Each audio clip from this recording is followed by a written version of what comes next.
اهدنا الصراط المستقيم. Assalamualaikum warahmatullahi wabarakatuh. Alhamdulillahi rabbil alamin, nahmaduhu wa nasta'inuhu wa nastaghfiruh wa na'udzu billahi min syururi anfusina wa min sayyiati a'malina. May yahdihillahu fala mudilla lahu wa may yudlilhu fala hadiya lahu. Asyhadu an la ilaha illallah wa asyhadu anna Muhammadan abduhu wa rasuluh la nabiyya ba'dahu. Mari dengan izin Allah kita meneruskan kajian surah Al-Isra. Kemarin kita diantarkan melalui yang sudah kita bahas bahwa kegagalan kita ke akhirat dipengaruhi oleh beberapa faktor. Yang pertama adalah faktor eksternal, yaitu iblis dan syaitan. Yang kedua dipengaruhi oleh faktor internal, yaitu diri kita sendiri. Yang paling pokok diri kita sendiri itu adalah gagal bertawakal kepada Allah. Jadi satu sisi bertawakal itu obat anti setan, tapi di sisi lain kegagalan bertawakal juga pintu yang paling efektif untuk setan masuk dan mengalahkan kita sampai kita tidak punya kehormatan. Nah, kalau kita hitung matematis antara tantangan dengan peluang, tantangan menghadapi setan dan peluang untuk bisa memenangkan pertarungan termasuk melawan setan, itu lebih banyak peluang. Karena tantangan yang bisa berakibat gagal cuma 2, tapi peluang untuk bisa menang melawan setan dan sukses akhirat itu lebih banyak. Salah satunya yang sudah kita bahas kemarin, kita punya faktor bawaan yang kita sebut fitrah.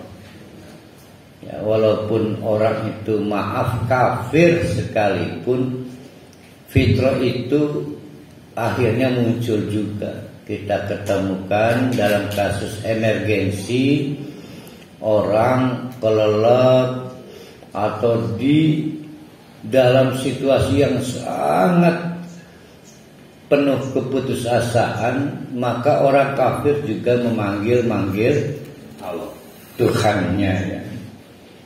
Nah, itu salah satunya. Nah, kita baca ayat-ayat berikut adalah faktor-faktor peluang lain bahwa sebetulnya Allah menganugerahkan potensi kemenangan kita menghadapi setan, sekaligus potensi kita memenangkan kehormatan kita di akhirat, yaitu dari ayat 70. Alhamdulillah KM kita sudah datang, Pak Haris. Walaqad karramna bani Adam wa hamalnahum fil barri wal bahri wa razaqnahum minat thayyibat wa faddalnahum ala katsirin mimman khalaqna tafdila. di sini ada 3 upaya Allah. Yang pertama, Allah memberikan kehormatan. Yang kedua, Allah memberikan rezeki. Dan yang ketiga, Allah memberikan anugerah. Anugerah itu siapa itu? Wong sing beringsang. Wong sing beringsang anugerah. Lai anugerah. Wong sing beringsang. Anugerah. Jadi kita ulang, Allah Pembandung anugerah. Berperan dalam 3 perkara. Pertama, Allah memberikan honoris, kehormatan kepada kita, karomna. Yang kedua, Allah memastikan sistem rezeki berjalan. Dan yang ketiga, Allah memberikan anugerah. Apa bedanya itu yang pertama dan yang ketiga? Apa bedanya yang pertama dan ketiga? Yang pertama memberikan kehormatan, yang ketiga memberikan anugerah. Walaqad karramna, dan sungguhnya 2 kali. Saking seriusnya supaya kita serius. Walaqad karramna, dan sungguh-sungguh kami telah memberikan kehormatan. Kehormatannya sudah dikasih belum? Sudah. Padahal kita mungkin sedang tidak terhormat, tapi kehormatannya sudah diberikan oleh Allah. Rakyat sudah dikasih kehormatan. Now sekarang sedang tidak terhormat lagi. Berarti kehormatannya hilang. Walaqad karramna, dan sungguh-sungguh kami telah memberikan kehormatan. Nah, kami di sini Allah bersama pihak yang lain. Mungkin Allah memerintahkan orang tuanya sehingga anaknya menjadi anak yang terhormat. Orang tuanya orang tua yang baik. Bandingkan dengan orang tua yang tidak baik-baik saja. Anaknya jadi anak jalanan. Ya, tatunya di sana sini, antingnya di sana sini. Oh, antingnya seberayah ngayah, tuku mangan bayar ke tuku. Raya nyalar, tapi antingnya seberayah ngayah. Sehingga tidak terhormat lagi, karena akibat orang tuanya gagal memelihara kehormatan anak. Kita nyebutnya sampah masyarakat kan? Sampah masyarakat. Dulu mah sampah masyarakat istilahnya, sekarang mah sampah perempatan jalan. Ya kan, setiap ada lampu merah ada tuh. Dan yang lainnya. Nah, itu membuktikan Allah memberi kehormatan dengan pihak lain. Ada juga Allah memberikan kehormatan dengan kepala daerah. Maka melalui wasilah kepala daerah, seseorang disulap jadi kepala dinas yang hebat.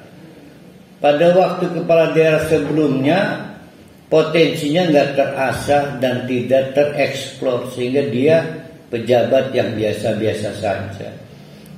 Begitu giliran kepala daerahnya baru, dicoba diberikan kesempatan jadi kepala dinas, dia jadi rising star, jadi bintang yang gemerlap, kehormatan yang muncul. Nah, itu membuktikan pada waktu Allah memberikan kehormatan itu bersama pihak lain.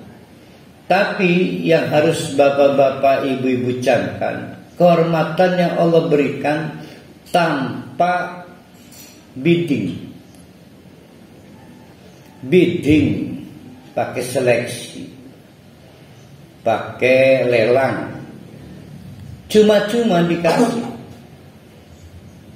Nah, tadi kan ada pertanyaan, apa bedanya perkara nomor 1 dengan perkara nomor 3?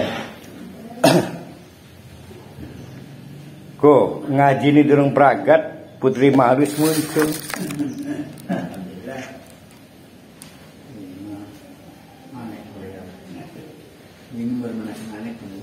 Kalau karomna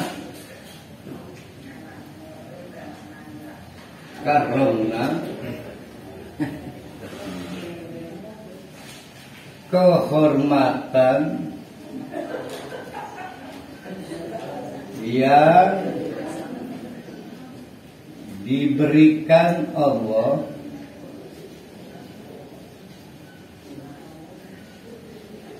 tanpa kasar. Ini kayak suara bunyi tanpa kasar, sehingga banyak orang terkejut, kok dia sih, karena tanpa kasar. Sementara lawannya nomor 3 kan, fadolna.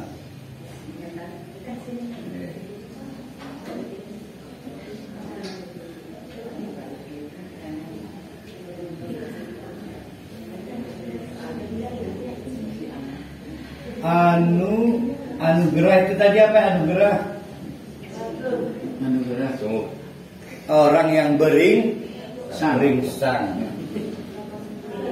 Anugerah yang Allah berikan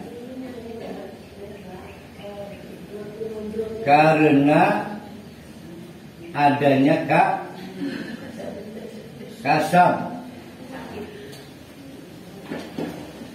Orang yang belajar mempersiapkan diri untuk ujian, dianugerahkan Allah hasil terbaik. Orang yang rajin bekerja akan dianugerahkan Allah penghasilan yang melimpah ruah. Tapi fadolna, semua anugerah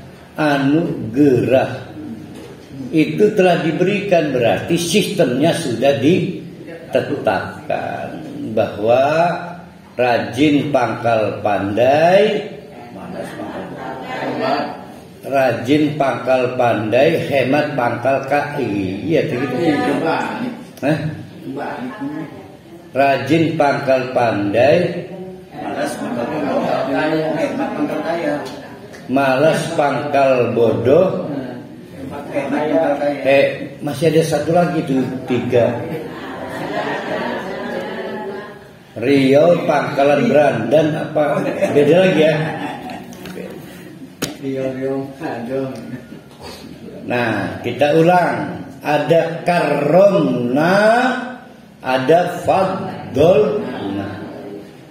Kalau karomna bukan hasil kasar manusia, given cuma-cuma dari Allah kepada yang dikehendaki bersama pihak yang dikehendaki Allah.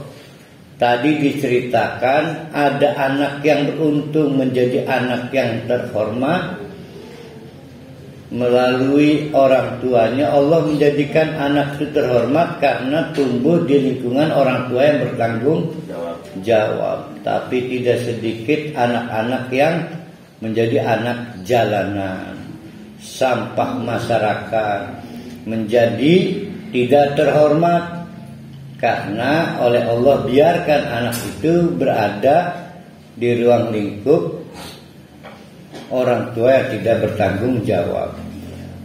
Apakah karena prestasinya anak itu berada di lingkungan orang tua yang bertanggung jawab? Bukan. Itu mah suka-suka Allah. Termasuk tadi ada kepala dinas Giliran ganti kepala daerahnya dia dipromosikan tugas dan wewenang penting tertentu, bersinar, sementara kepala daerah sebelumnya nyuekin sehingga dia nggak bersinar. Apakah kita bilang hebat bapak ini? Enggak, itu karomah. Tapi orang yang siang malam kerja ke tuku motor, mobil, maka kita bilang itu anugerah Allah. Yang dianugerahkan apa? Motornya, mobilnya, bukan sistemnya. Sistemnya telah dibakukan, pangkal pandai. Tadi apa tadi itu? Hemat pangkal kaya.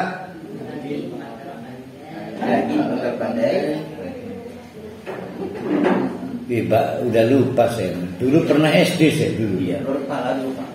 Di luar kepala, makanya nggak masuk lagi. Alhamdulillah Bu Ros masih sehat. Bu Ros masih sehat. Tuh. Ya, guru TK ngakak banget.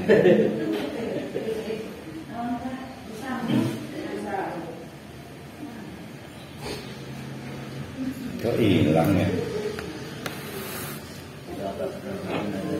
Bagaimana cara Allah memberikan kehormatan? Bagaimana cara Allah memberikan kehormatan yang kita bilang tanpa kasab itu? Ya, maka caranya tidak bisa dipelajari, tidak bisa dipesan. Ya.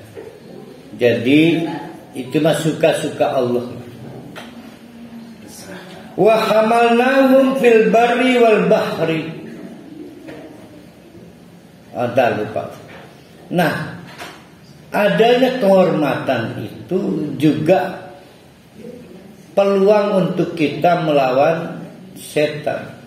Artinya orang nggak perlu dengan cara-cara menyimpang anti kemanusiaan hanya karena pengen dapat kehormatan. Kalau Allah mau kita jadi terhormat tanpa perlu transaksi dengan iblis, tanpa perlu kerjasama dengan setan. Kehormatan-kehormatan yang sifatnya penuh kepalsuan itu rata-rata dihasilkan secara kolaboratif dengan setan. Ya. Jadi kehormatan-kehormatan yang penuh kepalsuan itu rata-rata diproduksi melalui upaya-upaya kolaboratif dengan setan.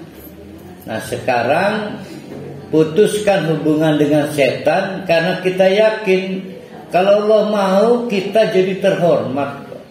Karena kehormatan itu sifatnya given.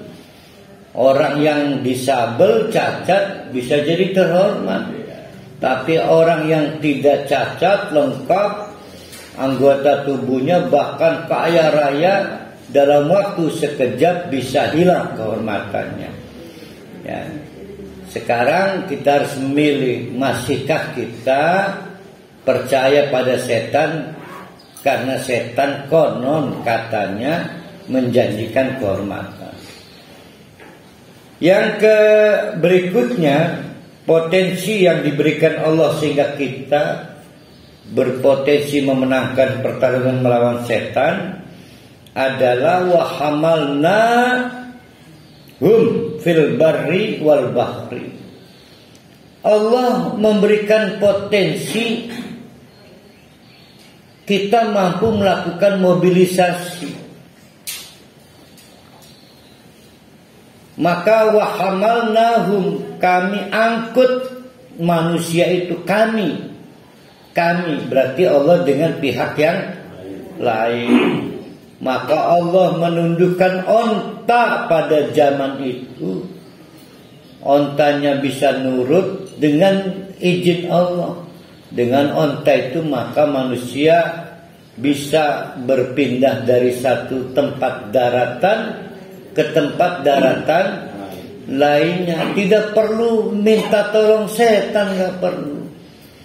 Ya, kata setan, saya bisa pindahkan kamu bim salah bim.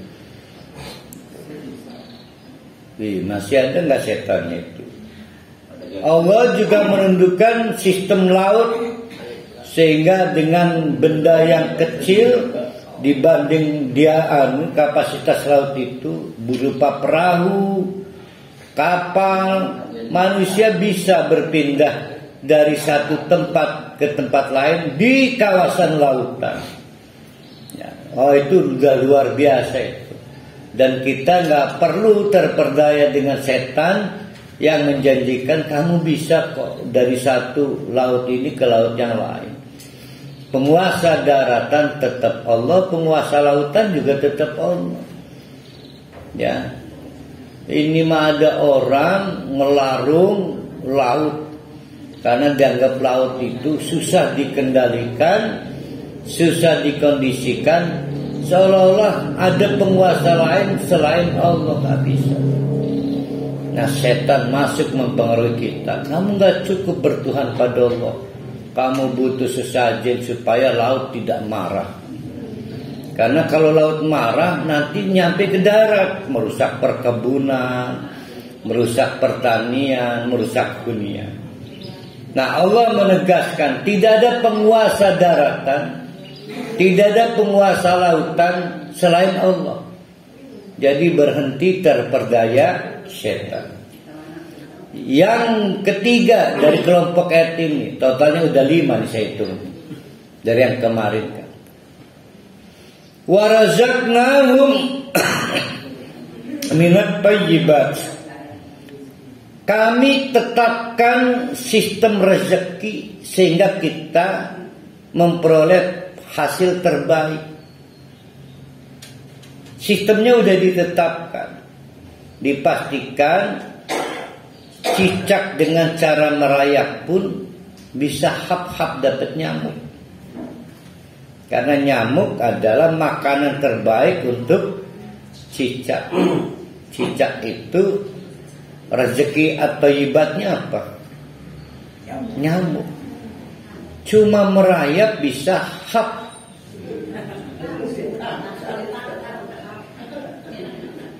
Cicak-cicak di dinding itu pun tidak pakai sibuk, diam-diam merayapnya. Allah mendatangkan nyamuk, hap, lalu ditangkap. Jadi selain polisi yang bisa nangkap itu juga, itu sistem. Tapi ibu-ibu, bapak-bapak kan dirayu setan. Haja, jangan terlalu perfeksionis. Jangankan cari yang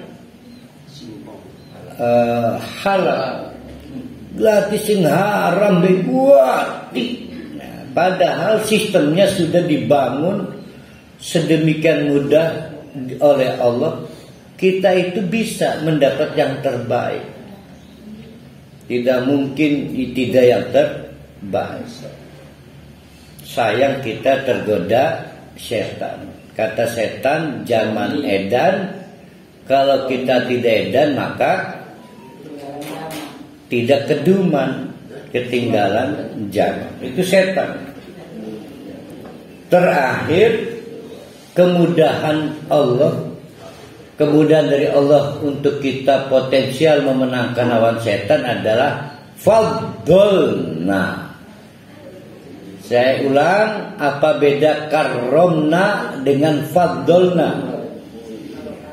Kalau karomna, kehormatan yang diberikan oleh Allah tanpa kasab, given sifat.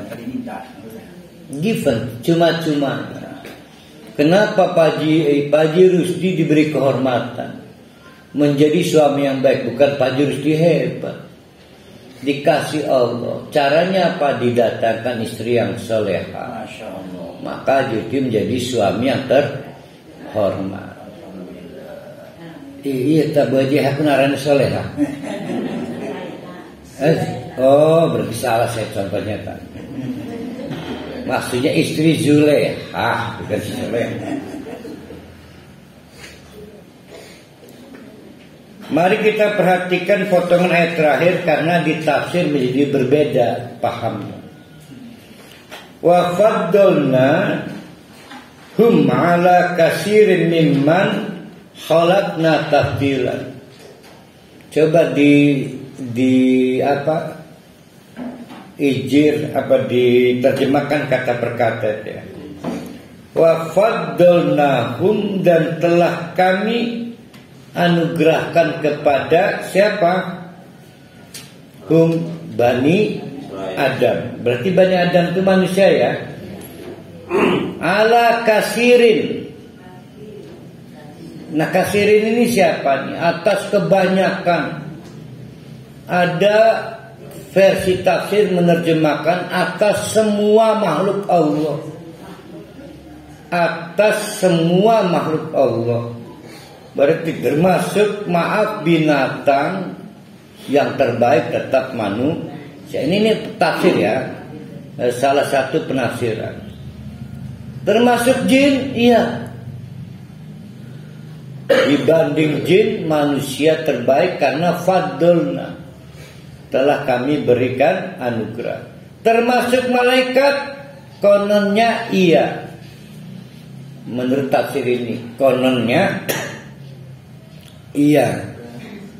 Kenapa ada penafsiran begitu? Oh iya, kita manusia terbaik dibanding malaikat. Nah, itu karena menafsirkan kasirin, di situ kasirin itu dari kumpulan seluruh makhluk Allah. Dari mana taunya? Dari kata kasirin mimman khalaqna. Kasirin mimman khalaqna, dari sekabeh yang kami ciptakan. Yang diciptakan Allah ada kerikil, debu. Dibanding kerikil, manusia the best. Semut dan kawan-kawan. Kawan-kawannya semut siapa aja? Ya gajah kawannya semut. Karena kan semut itu binatang, kawan-kawannya binatang. Itu manusia terbaik. Malaikat dibanding malaikat, oh iya, manusia terbaik. Tafdilan sebaik-baiknya. Itu satu versi. Saya termasuk yang keberatan. Nah, nggak tahu ada nggak yang keberatan lain. Jadi kasirin itu tidak seluruh, tapi artinya majority. Dibanding sedikit, maka kasirin lebih banyak. Kebanyakan manusia itu dapat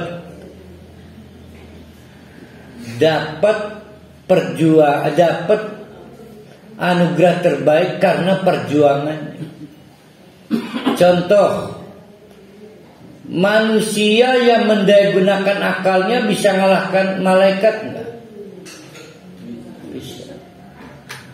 Maka dia dapat anugerah Allah karena mendayagunakan akal. Manusia yang mendayagunakan hawa nafsunya dapat yang terbaik apa terburuk? Dapat terburuk. Jadi anugerah Allah itu fadilah. Fadilah itu adalah anugerah Allah karena faktor kasab. Setelah orang berusaha, maka dapat hasilnya. Nah, itu namanya fadilah. Nah, fadilah manusia, maka kita buat kelompok sekarang. Kenapa saya keberatan manusia itu terbaik? Manusia potensial menjadi makhluk terbaik untuk menjalankan fungsi khalifah. Kita ulang konstruksi berpikirnya ya. Manusia potensial menjadi yang terbaik dalam tugas khalifah. Malaikat makhluk Allah terbaik dalam tugas Allah. Untuk mencabut nyawa, malaikat siapa yang terbaik? Israel. Hewan melata adalah makhluk Allah terbaik untuk tugas-tugas melata. Hewan buas adalah makhluk Allah terbaik untuk tugas-tugas buas.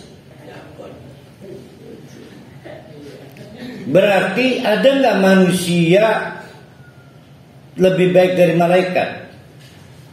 Tidak ada. Itu pun kalau manusia menggunakan akalnya, maka dia potensial the best dalam hal tugas kekhalifahannya. Maka manusia tidak akan pernah bisa mengalahkan kehebatan tumbuhan, dan tumbuhan tidak akan bisa mengalahkan kehebatan manusia. Nah, Ustadz sering kata Ustadz, guru-guru kita, manusia adalah makhluk terbaik. Nggak ada. Demi Allah saya nggak sanggup memikirkan berarti kerbau itu makhluk tidak terbaik. Tidak ada ciptaan Allah yang tidak terbaik. Nah, bahkan manusia disabel sekalipun itu terbaik. Ya. Ustaz, tadi kan saya bilang yang terbaik itu kan malaikat daripada manusia. Malaikat adalah makhluk Allah terbaik dan tugas-tugas kemalaikatan. Semut adalah apa semut?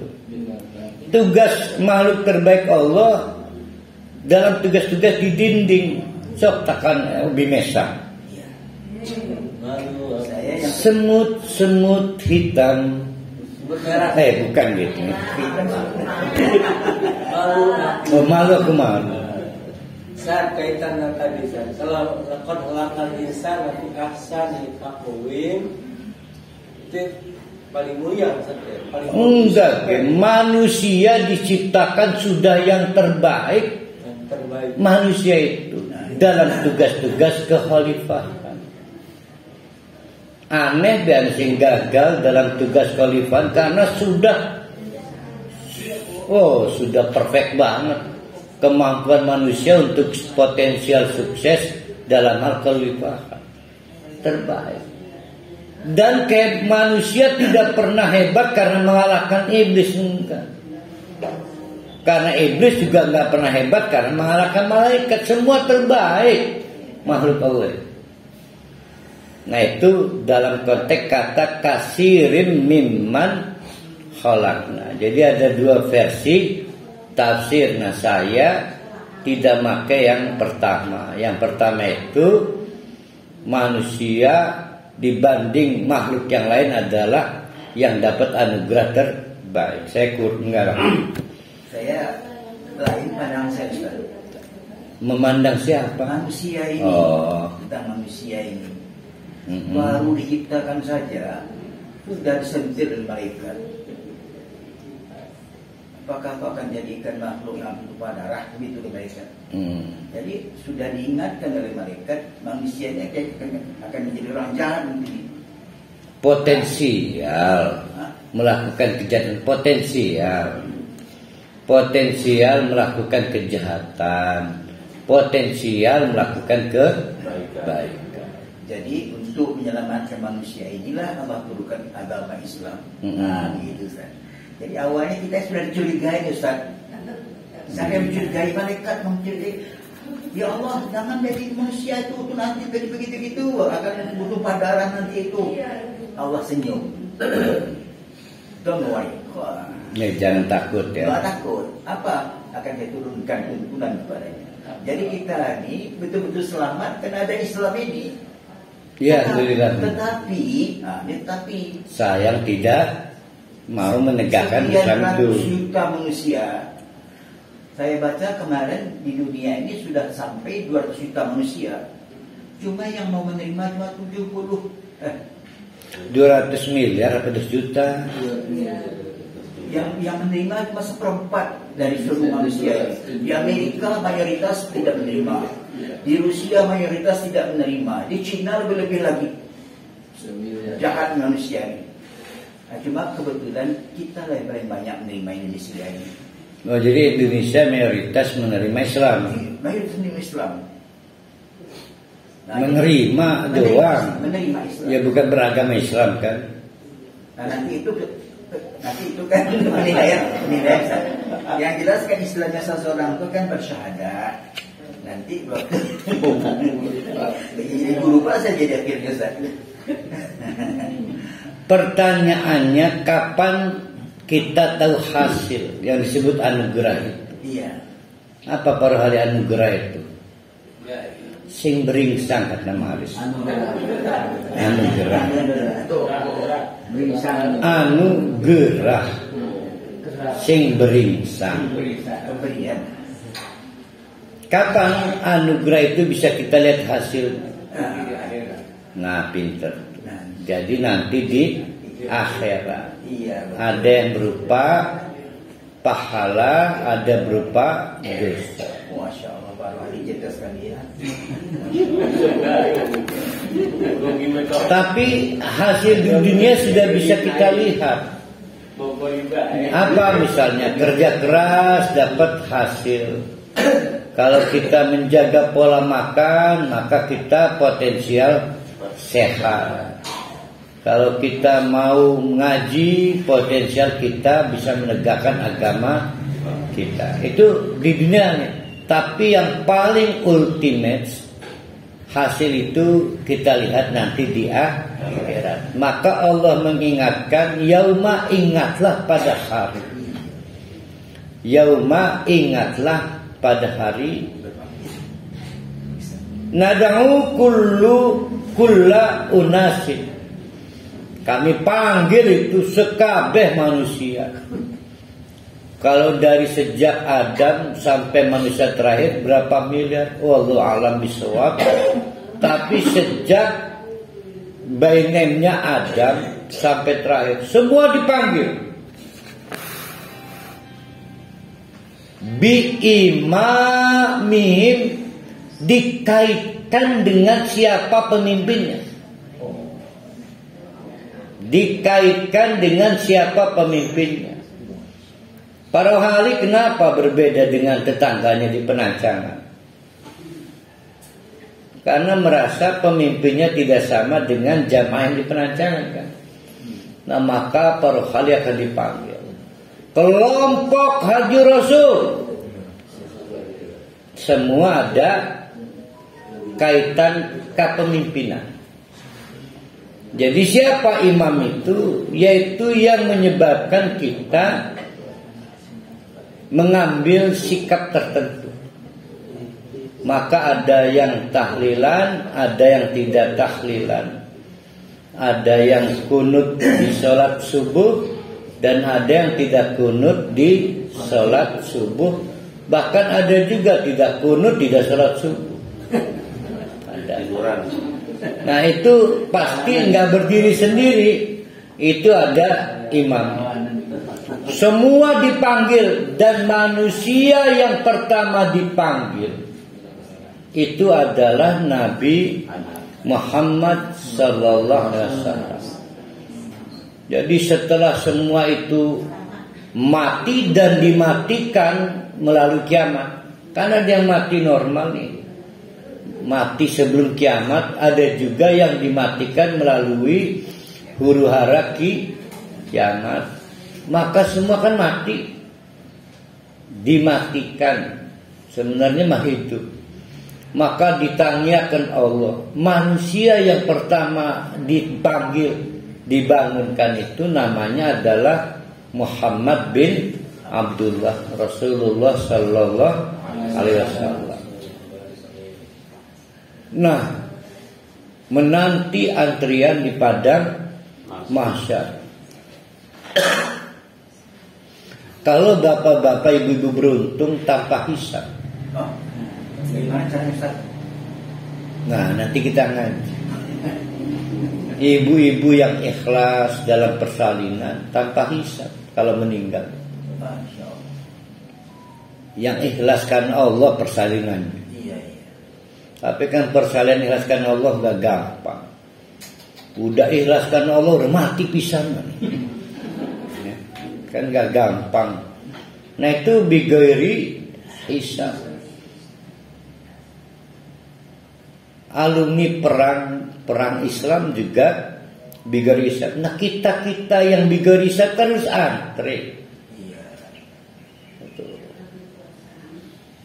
Panas nggak? Ada yang kepanasan, ada yang agak panas. Sedangkan itu durasi waktunya 50.000 tahun di padang mahsyar itu. Tadi hari ini warnanya putih ungu mungkin. Warna putih. Wingi mau ungu.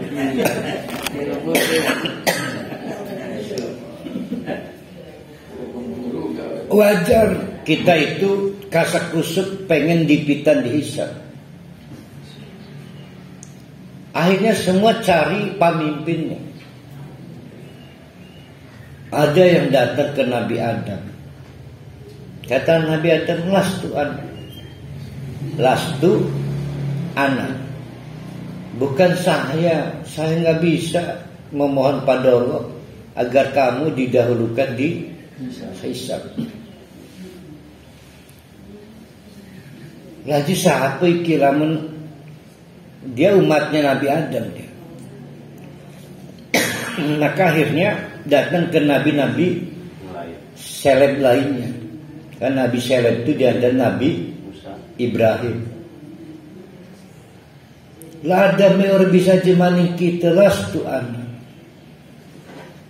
Tambah lagi nih, semakin banyak umat yang tidak tercover biimami.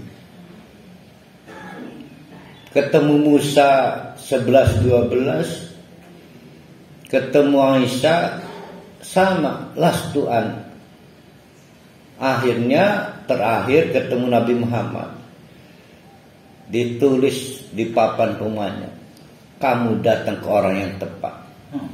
Maka dimohonkan oleh Nabi Muhammad, ya Allah tolongku si Jamalku dihisab dipin. Nah itulah syafaat pertama dari Nabi. Syafaat pertama. Dan ada syafaat lainnya. Tapi syafaat pertama itu adalah didahulukan hisab. Apakah orang itu saking pengennya masuk surga, tapi terhadap umatnya yang saking gak kuatnya di padang mahsyar gak dapat syafaat. Jadi ada dua kondisi psikis kenapa orang itu butuh pedipit-dipit hisab. Pertama, saking yakinnya masuk surga, tapi dia bukan bigoiri hisab. Yang kedua, saking gak kuat gak pakai sendal kan di padang mahsyar itu. Sendal ketinggalan, buminya yang dipijak lantainya itu panas, gak kuat, matahari sejengkalan. Jadi kalau matahari sejengkalan kira-kira ada di mana itu? Berarti ada di matahari ada nih di Sikin itu Cilegon doang ya? Di Serang. Iya di Mosir Kelingan. Ya berarti sekitar di Kuarda itu ya. Ya Kuarda Pramuka. Sejengkalan. Oh nggak kuat, bukan saking pedinya masuk surga, saking sudah tidak kuatnya terhadap siksa di padang mahsyar. Merengek pada Nabi, istilah harap di neraka ya Rasulullah, sepertinya dihisab dipitat. Ya tentu nggak akan dapat dan tidak dapat syafaatnya. Syafaat ini diberikan kepada yang oleh Nabi Muhammad diijazahkan, yaitu umat saya itu. Oh, siapa itu? Tata potensial masuk surga. Ya Allah dipitakan potensial masuk surga. Saya akan membantu mengilustrasikan syafaat itu bentuknya apa.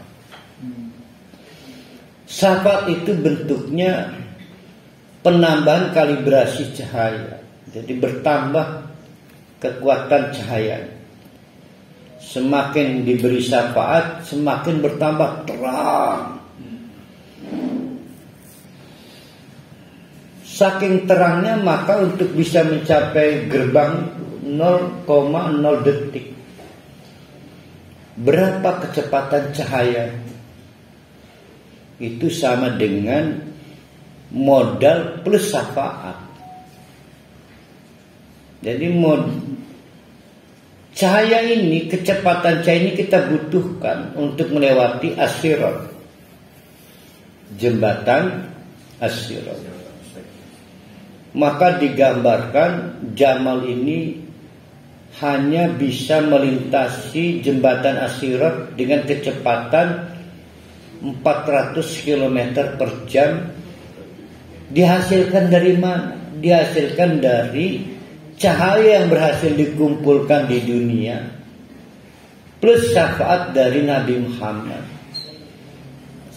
Jadi kecepatan cahayanya menghasilkan, setelah dikalibrasi, menghasilkan kecepatan 400 km per jam. Wow, lamban banget itu. Lamban banget.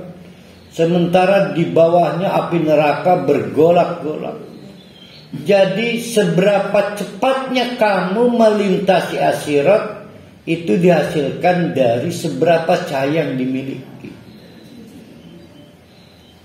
Maka kita menemukan istilah kecepatan cahaya. Oh, secepat kilat, cut, sehingga nggak kerasa itu. Ada yang like senile, kayak keong, merambat.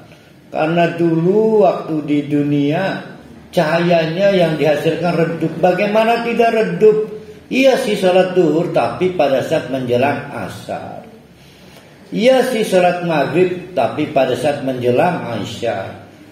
Semua panggilan Allah direspon dengan slow. Maka seslow itu juga melintasi as-siratnya. Jadi syafaat itu penambahan kecepatan cahaya, nur. Nah akhirnya baturan nih. Nah baturan itu siapa itu? Temannya siapa? Pastikan teman meniti ke surganya. Bisa satu majelis pengajian, bisa satu majelis, bisa satu masjid, satu jemaah. Itu merasa kok dia bercahaya, saya nggak dapat cahaya. Bagi-bagi dong cahayanya, kan ada dialognya. Bagi-bagi dong, dulu kan kamu berjuang bersama ke surga, ngaji bareng, dalam kelompok halakoh bareng. Kamu punya cahaya, saya nggak punya. Tapi sayang disayang, walaupun dulu satu majelis, satu halakoh, now sekarang di padang mahsyar itu terblok, itu ada tembok. Kita bantu, kata Pak krunya, maka dibantu center, percuma, terpisah oleh dinding itu. Kenapa? Karena dia dulu teman kita, teman satu halakoh, teman satu majlis. Nah itulah yang disebut dengan syafaat.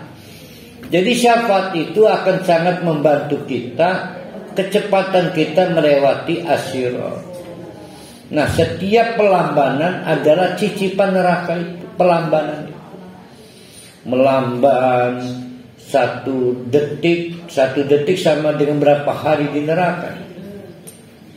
1 detiknya. Wallahu a'lam. Nah itu mengkonstruksikannya seperti itu ya. Nah kita lanjutkan nih. Mana nih?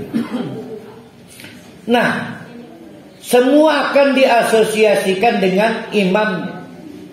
Penting ya, dengan pemimpinnya. Kenapa kamu tidak senang bid'ah? Pasti ada pemimpinnya. Walaupun tidak berarti kita member dan dia ketua, enggak. Siapapun yang membuat kita mengambil keputusan, sikap, itu disebut dengan bi'imami. Maka dipanggil kelompok si Manar. Yang datang Bu Romlah doang. Gering, serangku tes. Gegeringan sekali. Maka datanglah Jamal misalnya. Faman utia, kalau Jamal itu diberikan kitabahu biyamini, catatannya dengan tangan kanan, dipanggil oleh Allah, anak buah si Manar, Jamal dan kata Allah, mana tangan kananmu? Iki Allah, ini catatan. Itu udah kelihatan tuh di ahli surganya. Faulaika yaqrauna kitabahum, maka Jamal dan kawan-kawan akan yaqrauna, membaca kitabnya dengan riang gembira, karena sudah terlihat akhirat itu menghubungkan dengan surga. Don't worry, jangan khawatir.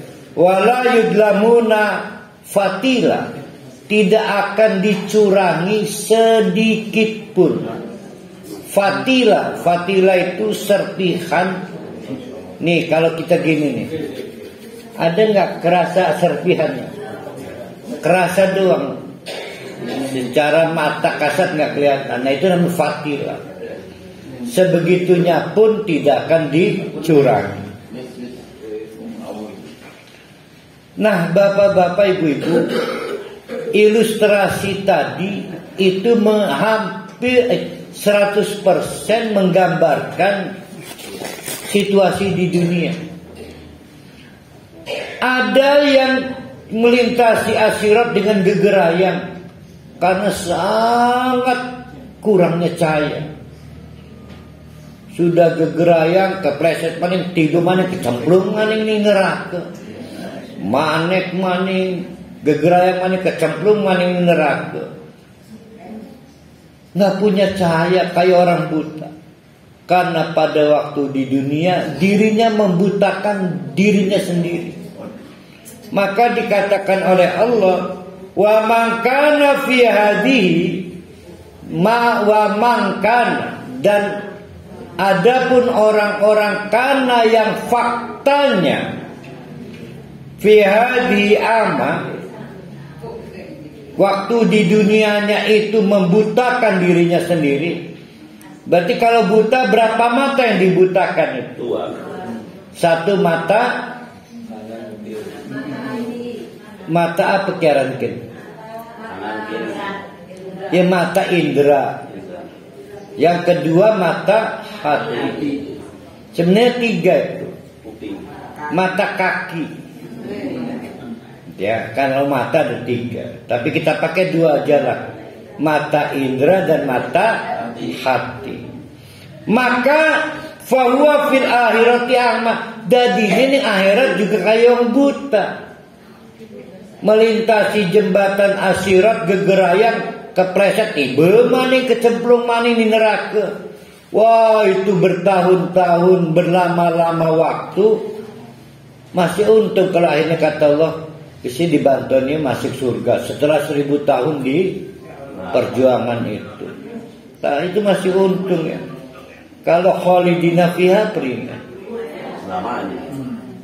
Lah iya berarti kan jatuh bangun. Itu lagu Maggie Z. Jatuh bangun aku gedebugan. Ya Maggie Z. Saya hafal dulu lagu itu, saya kan lupa. Maggie Z. Iya, hafal saya lagu itu dulu. Di rumah pernah hidup itu. Iya. Maggie Z. Wa adallu sabilan, dan jalannya sangat tersesat. Artinya tidak akan ketemu jalan ke surga, tidak akan juga dapat syafaat, baik syafaat dari Nabi maupun syafaat dari Allah langsung. Nah sekarang mari kita renungkan. Kita teruskan dulu ya. Wa in kadu. Nah kembali kepada bagaimana kita melawan setan. Begitu giginya setan. Bapak-bapak, ibu-ibu, di pembukaan tadi banyak yang belum datang. Ada pengantar. kita potensial gagal masuk surga dalam dua aspek. Pertama aspek eksternal, yaitu jin ataupun setan. Yang kedua aspek internal, sifat-sifat kemanusiaan kita. Sesama manusia bisa saling menjaga. Nah, Nabi Muhammad membuktikannya. Perlawanan melawan jin lebih gampang dibanding setan yang dari jenis manusia. Fase terburuk yang dialami Nabi Muhammad begini. Saking gigihnya Abu Jahal, Abu Lahab. Akhirnya kata Nabi Muhammad, pegel ya, tukaran. Kan waktunya panjang, berapa tahun tuh konflik di Mekah itu? Totalnya 10 ya. 5 tahun konflik, capek enggak? Capek. Abu Jahal juga capek. Nabi Muhammad juga capek. Maka kata Abu Jahal, kompromi aja yuk.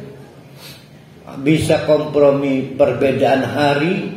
Hari ini melaksanakan menyembah berhala, besok menyembah Allah bisa. Bisa komprominya Muhammad, insya Allah sih kita masuk Islam, tapi tolong beberapa ayat ditunda. Ayat tentang Homer, ayat tentang ini, tentang itu. Nah, Nabi Muhammad kepikiran juga itu. Iya kan ya? Apa perlu ya yang berat-berat ini ditunda supaya terjadi asosiatif, khalilan, dianggap teman, bukan dianggap musuh. Pergolakan pemikiran Nabi Muhammad sebagai manusia biasa itu menunjukkan dua hal. Satu, kerasnya perlawanan setan dari kalangan manusia dibanding setan dari kalangan jin.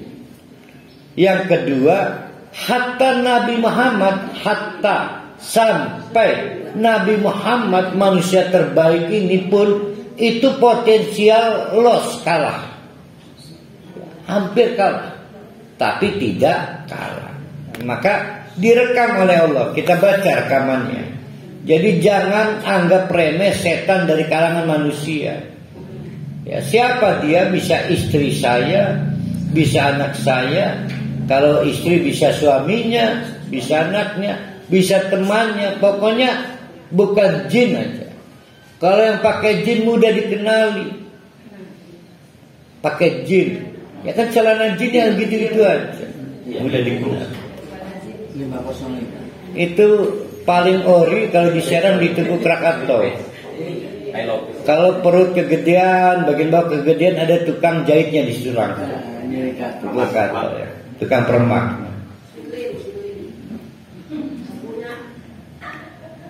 Pengen beli celana jin gak Pak Jurustinya? Tengok aja Ustaz. Udah gak mau. Wa in kadu, hampir saja. Kadu itu apa? Duren. Wa in kadu, hampir saja. Berarti terjadi enggak? Belum. Sempat bergolak pemikiran, tapi alhamdulillah enggak terjadi.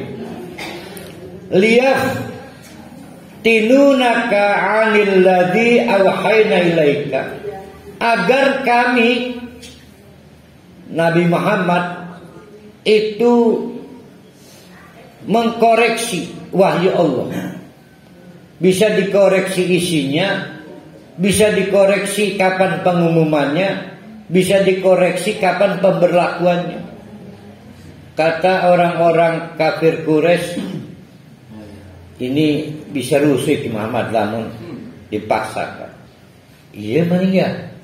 Terus akhirnya toleransi ditawarkan, kepikiran toleransi. Tapi terjadi nggak akhirnya? Nggak terjadi. Tidak ada toleransi. Apalagi moderasi, apalagi kompromi, apalagi yang belakangnya mie aja. Super mie, Indomie ya bisa ya. Sekarang ada mie yang lebih simpel, namanya mie open. litaftariya alaina ghairahu, agar kami, kata Nabi Muhammad, itu mengganti dengan ayat yang lainnya. Mengganti dengan ayat yang lainnya. Wa idzan, supaya dalam rangka, wa idzan, supaya dalam rangka, kalau di karya ilmiah pada gilirannya, biasanya gitu ya, yang pada gilirannya itu lattakhaduka khalilan, supaya kamu dianggap satu asosiasi, bukan musuh, teman baik. Oh, itu Nabi Muhammad, di samping mereka lelah, Nabi Muhammad lelah tukaran bahaya konflik, padahal dulu kita satu suku yang damai. Apa iya ya saya terlalu keras? Apa mungkin ayat-ayat Allah beberapa ajarannya terlalu keras? Soal berhala mungkin beginilah, dari kelompok mereka, kami punya 90 berhala, tolong jangan hancurkan semua, satu izinkan kami sembah. Apa iya kononnya? Bergolak pemikiran. Nabi Muhammad butuh dianggap teman supaya tidak dimusuhi lagi. Sama enggak dengan kita pengen diakubature sehingga pepeluan, kan? Sama kan? Engkau ini diboikot ya Pak Rohali, lamnur milu, selamatan diboikot, boikot. Kita pengen enggak diboikot kan? Akhirnya kepikir ya lu sing hadir, kan saya memang enggak niat ikutan, hanya supaya tidak boikot. Nabi juga sama, tapi hebatnya Nabi nggak melaksanakan itu. Sementara bapak-bapak, ibu-ibu terbiasa kompromi, ya kompromi. Ustaz, yang penting saya emang nggak ikutan. Ada yang sampai ngomong gini, Ustaz, yang penting saya emang nggak bawa berkatnya. Saya emang rugi datang nggak bawa berkat. Kamu udah datang nggak bawa berkat, sudah nggak ikut yasinan. Uruli berkat rugi bandar.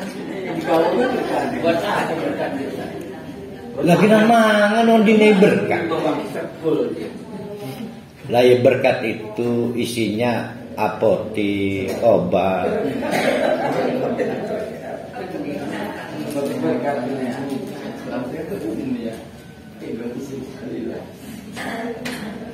Walaula an sabbatnaka, kalau engkau hai Muhammad kekeh ngotot dengan pendirianmu, laqad kita tarkanu ilaihim syai'an qalila, maka hampir saja, hampir ya, tidak terjadi ya, hampir saja itu tarkan itu apa tarkan? Membenci, memusuhi. Maka Nabi Muhammad kehilangan pamor, kehilangan follower, kehilangan penggemar, kehilangan pengikut, qalilan, tanpa tersisa. Jadi ini yang mempengaruhi. Bayangkan itu. Setannya siapa itu? Setannya adalah tantangan konflik sosial. Jadi jangan selalu membangun konstruksi setan itu jin ya. Setan itu adalah hambatan-hambatan konflik kemanusiaan. Padahal rumusnya udah dikasih tadi 1, 2, 3, 4, 5 tadi. Idan kalau begitu diancam oleh Allah nih, hei Muhammad, kamu tergoda dengan tawaran mereka, saking kamu capek, terjadi kompromi, toleransi dan sisi yang lainnya. Idan lamun mekonon la azabnaka diafal hayati wa diafal mamati, kamu akan saya ajab berkali lipat di akhirat, berkali lipat di dunia. Pemimpin itu berkali lipat dosanya, tapi kalau pengikut sekelipat. Kenapa berkali lipat? Karena satu, dia berdosa melaksanakan ajaran menyimpang, tapi juga dia berdosa karena memberi contoh buruk. Maka kata Allah, hai Muhammad, kalau kamu nekat, kompromi, toleransi, dan sisi yang lainnya, maka akan kami azab berkali lipat di dunia dan berkali lipat di akhirat. Ini berlaku bukan untuk Muhammad aja. Tapi kan ini mah kalau nggak terjadi kan? Kalau kita kan terjadi. Kita kan terjadi. Nanti ada hukum berikutnya di ayat berikutnya nih. Bahkan sudah diajak kata Allah, summa la tajidu laka alaina nasiran. Mal bakal tak tulungi. Mal bakal tak tulungi Allah kalau sudah divonis begitu. Bagaimana nasib kita ini? Kehilangan hak ditolong oleh Allah. Aduh, ngeri. Tapi nyatanya tidak terjadi. Dari mana tahunya? Hatta sampai Nabi Muhammad terusir.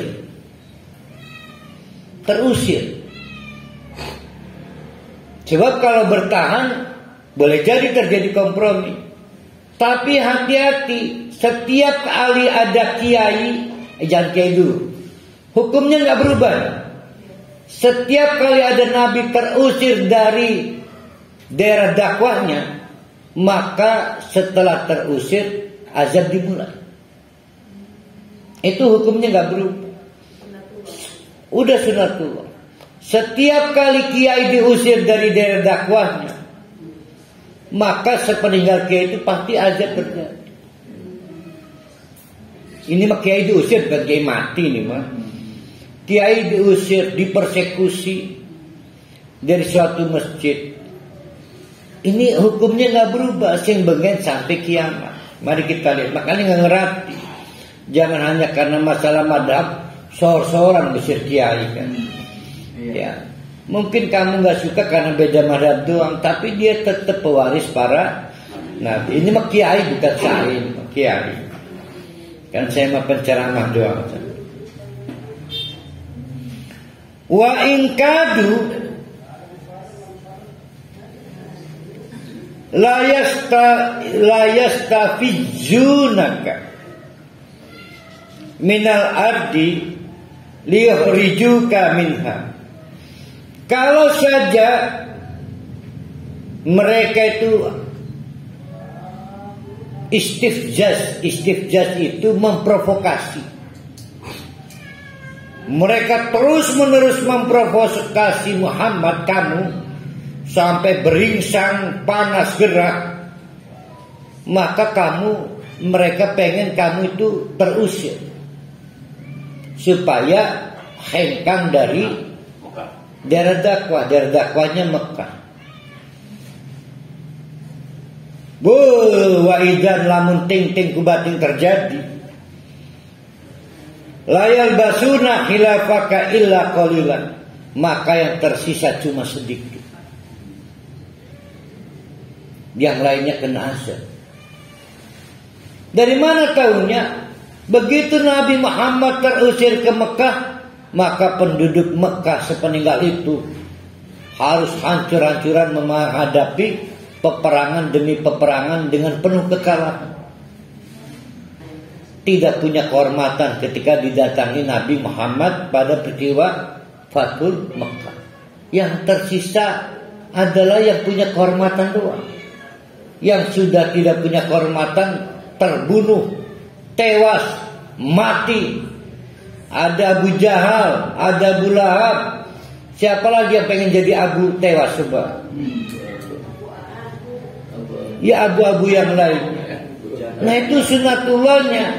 Ada yang berubah dengan sunatullah sebelum Nabi Muhammad. Dulu mah ditenggelamkan, dilempari dengan batu-batu cerdas, punah, mati. Azabnya tetap berlaku, model azabnya yang berbeda. Ini saya ingatkan, kadang-kadang setiap pengusiran kiai itu ada sponsornya orang kaya, ya kan? Ya sponsornya. Saya pastikan begitu kiainya terusir karena menegakkan kebenaran, konflik dengan kiai lain di daerah itu si orang kaya itu akan bangkrut. Itu azab. Selalu begitu kejadiannya. Jadi naudzubillah min dzalik, sampai sekarang masih terjadi pengusiran. Ada pengusiran kiai lagi ceramah kan masih kan. Kadang-kadang saya mikir hebatnya apa sih sebenarnya? Apa sih hebatnya? Emang bisa kaya kalau punya jemaah banyak. Saya kadang-kadang sedih ya. Gara-gara organisasi doang. Ada pembakaran masjid, ada pengusiran kiai, hanya berbeda masalah madhab. Makanya saya emang gak mau ngaji di tempat yang mempersoalkan madhab.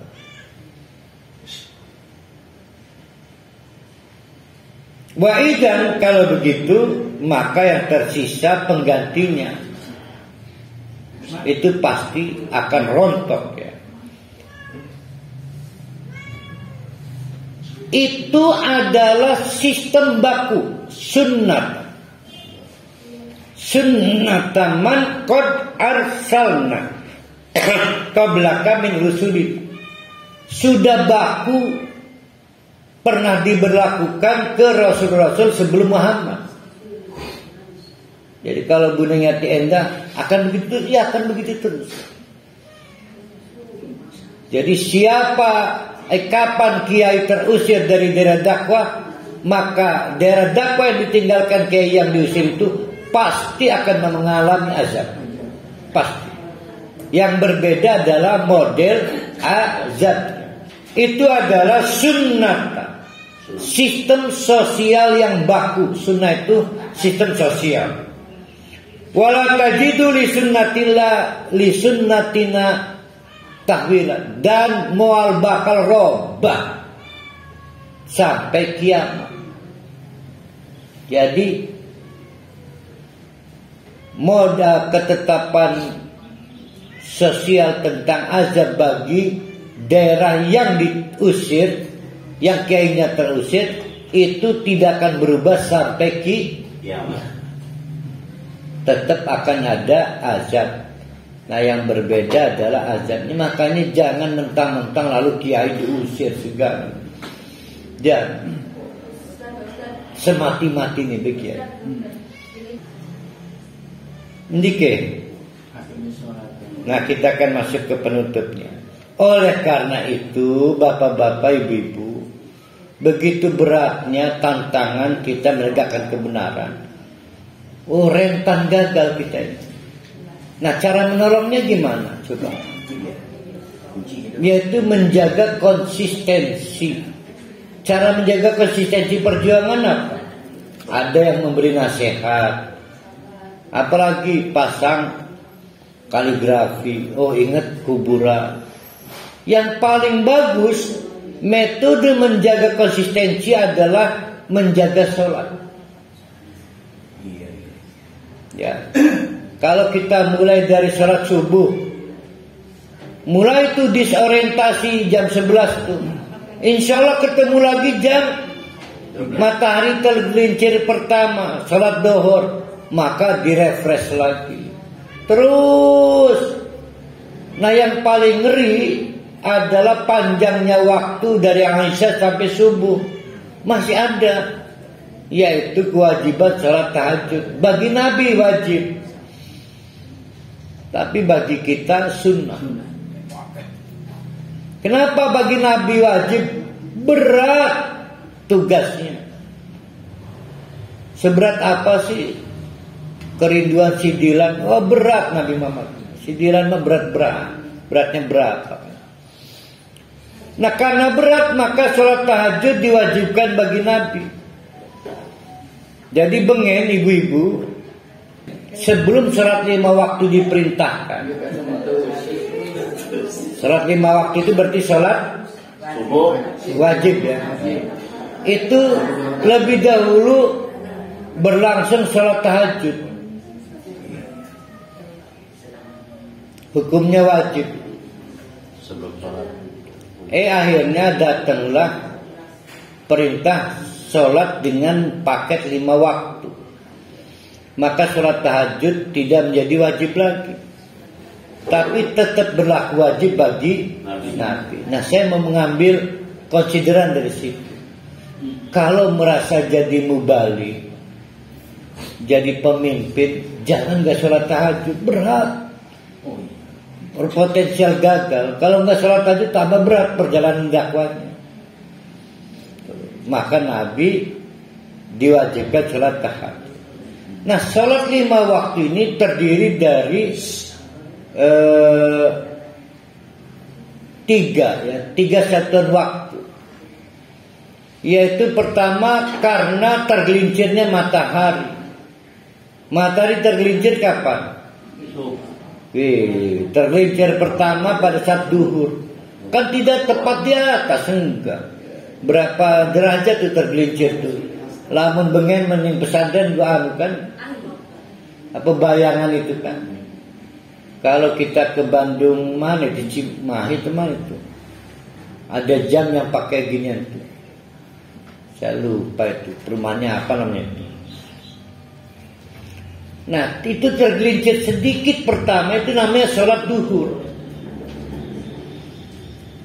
Matahari berhenti tergelincir enggak? Enggak kan? Terus bergerak, maka tergelincir lagi.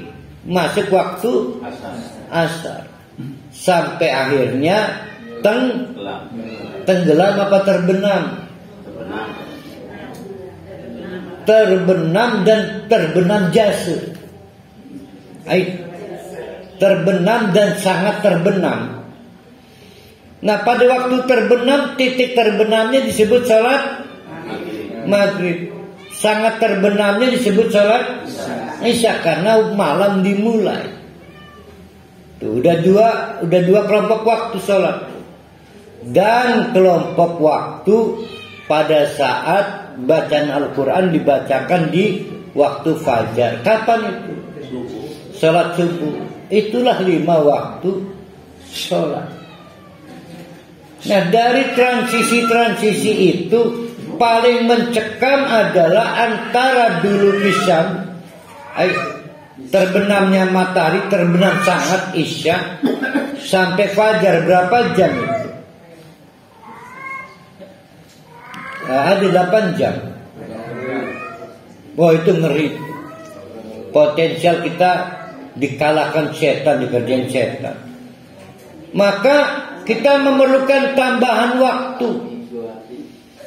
Nah, tambahan itu disebut nafilatun. Maka kita sholat, terserah mau sholat tahajud atau sholat malam. Kita nambahnya sebelum bobo, apa nambahnya setelah tidur. Kalau sebelum bobo namanya sholat lail, sebelum bobo apa dulu? Ada majalah Hai dulu, ya kan? Sebelum majalah bobo dulu, ya kan ada majalah Hai ya. Saya masih senang itu korespondensi itu juga.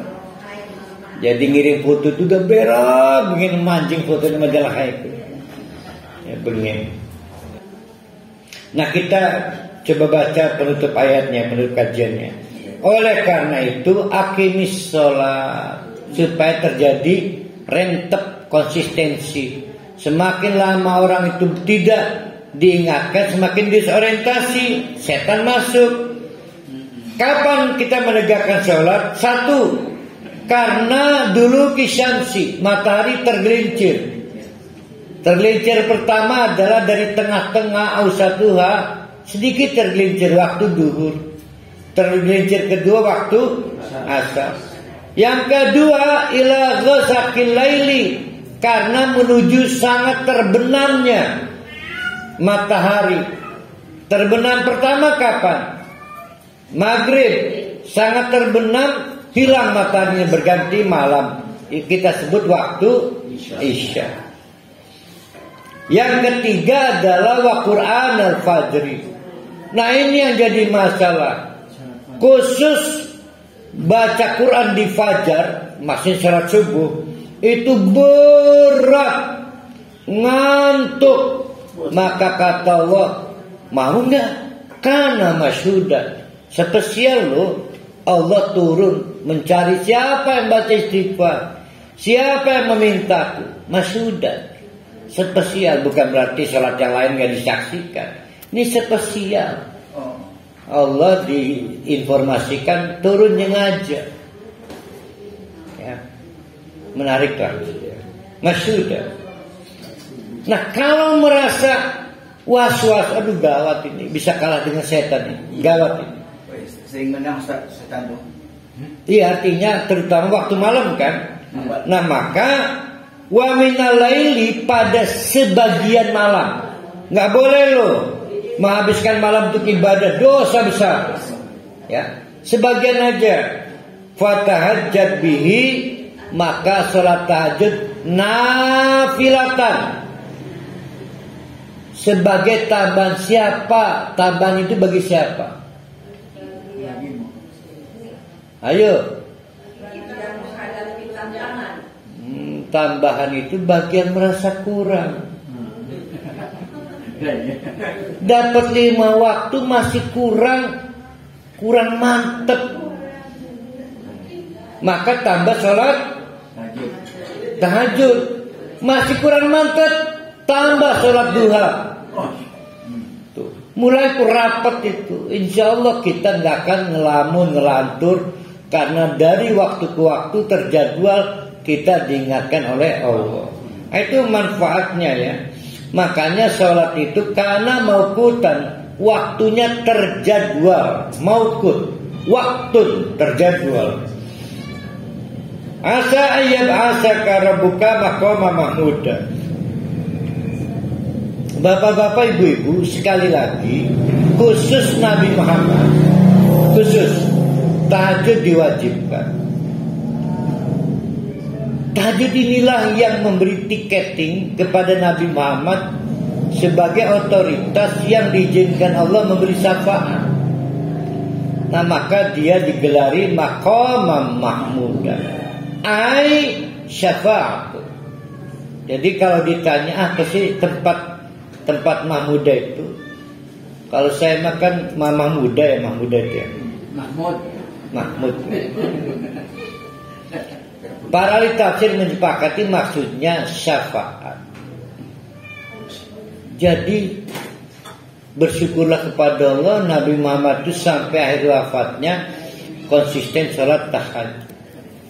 Sekarang Nabi Muhammad adalah satu-satunya Nabi pemegang otoritas mendapat izin, selama diizinkan oleh Allah, memberi syafaat. Nah, tadi itu syafaat pertama kapan? Yaitu percepatan isya dan syafaat lainnya. Nah, sebagai penutup, akhirnya Nabi Muhammad dipaksa berdoa. Muhammad, berat menghadapi setan-setan dari kalangan manusia ini, intervensi, persekusi, kriminalisasi, sebagainya. Udah kamu berdoa. Apa doanya? Ini doa ini kemudian dipakai juga sebagai doa husnul khotimah ya. Rabbi, ya Tuhan, adkhilni mudkhala sidqin. Kalau aku harus dimasukkan ke suatu destinasi, maka masukkanlah dengan cara yang benar.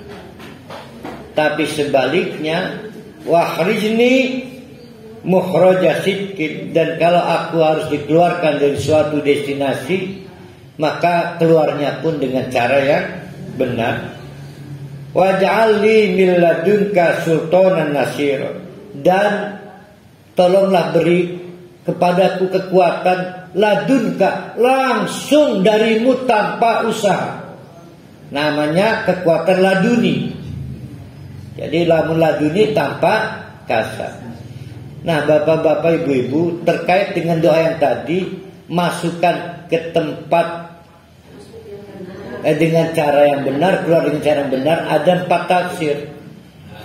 Tafsir pertama, Nabi akhirnya pasrah, ini akan terusir dari Mekah. Dalam situasi kepepet itu, ya Allah, kalau memang aku harus terusir dari Mekah, maka pengusiranku harus pengusiran yang terbaik. Dan terbukti tanpa pembunuhan. Dan masuk Madinahnya pun dengan cara damai. Bahkan beberapa versi diceritakan dengan disambut lagu Tala'al badru alaina, katanya. Saya waktu itu nggak ikutan hadir kan, jadi nggak tahu. Ya, waktu menyambut Nabi datang ke Madinah. Itu versi pertama. Versi kedua bukan terusir dari Mekah, tapi masuk Madinah dan keluar Madinah. Versi kedua ya. Sehingga ya Allah, masukkanlah aku ke Madinah dengan cara yang selamat, tanpa cacat, tanpa pembunuhan, dan terbukti. Dan andai kata aku keluar dari Madinah, berarti kapan? Fathul Mekah. Itu pun tanpa peperangan, dan terbukti. Fathul Mekah tanpa peperangan. Itu versi kedua. Versi ketiga adalah, ya Allah, kalau aku harus dimasukkan ke akhirat, maka masukkan dengan cara terbaik, yaitu surga. Dan ketika aku keluar berarti meninggal dalam keadaan terbaik, husnul khotimah. Ya udah pasti Nabi Muhammad. Nah, tafsir yang keempat adalah, kalau aku harus memasuki hijrah kepada keimanan, ibadah, maka dengan cara yang baik. Ada yang memang hijrah sampai pegatan. Yang ngeberan hijrah kudu pegatan, menawi bapak-bapak ibu-ibu mah hijrahnya gak sampai korban berdarah-darah gitu kan. Tapi ada yang tidak bisa menghindari, demi hijrah sampai pegatan. Ya, maka andai kata pun harus memasuki hijrah dengan cara baik, andai kata harus meninggalkan kemaksiatan juga dengan cara yang baik. Ada yang untuk meninggalkan kemaksiatan harus bangkrut. Ada. Ya, mudah-mudahan bapak-bapak ibu-ibu turun mekon-mekonon aja. Jadi ada 4 tafsir ya. Silahkan. Nah, doa ini kemudian dipercaya doa untuk husnul khotimah.